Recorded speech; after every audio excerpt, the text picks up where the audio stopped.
Communication is very important. I think it's number one. If communication breaks down, the marriage can start breaking down.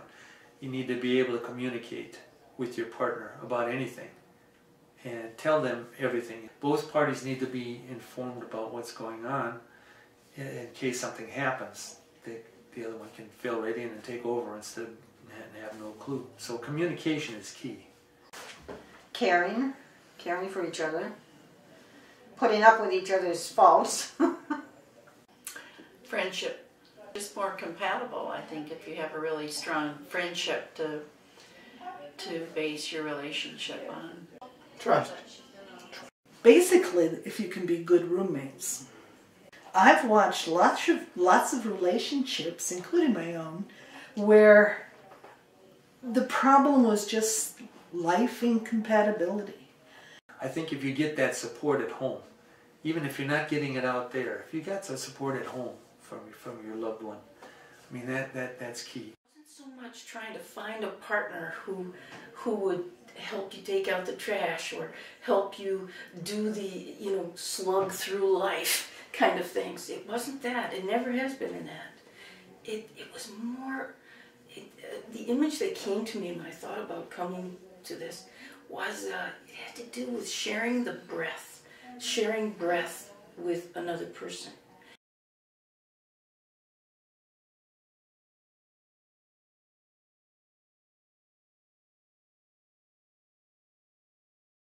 This man seemed, whenever we were together, things lit up, things happened.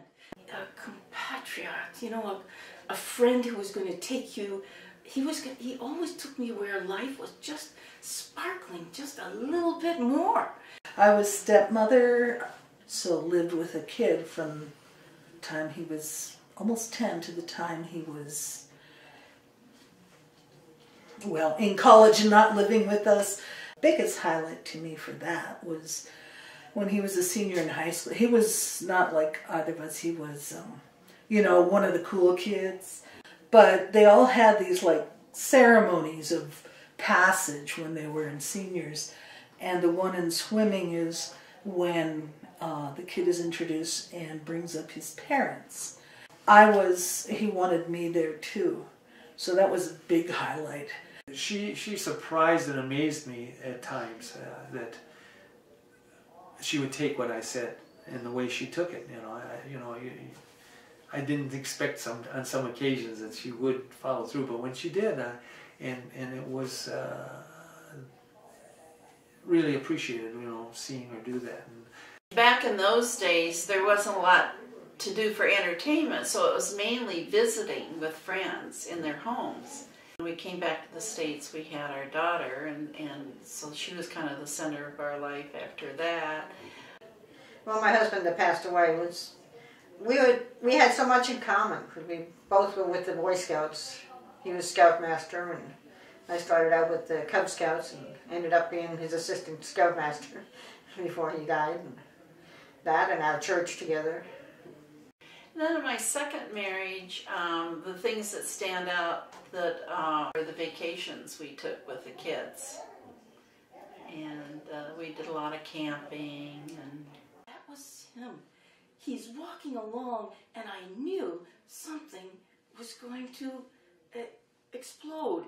And we end up in this field of phlox. It was that beautiful phlox, kind of a lavender phlox. And we get down, and the river is pounding along right by us, just boom by, and up in this huge tree. You will never believe it. A huge tree full of every color of these tiny birds you can imagine. Just together, being together, doing things together.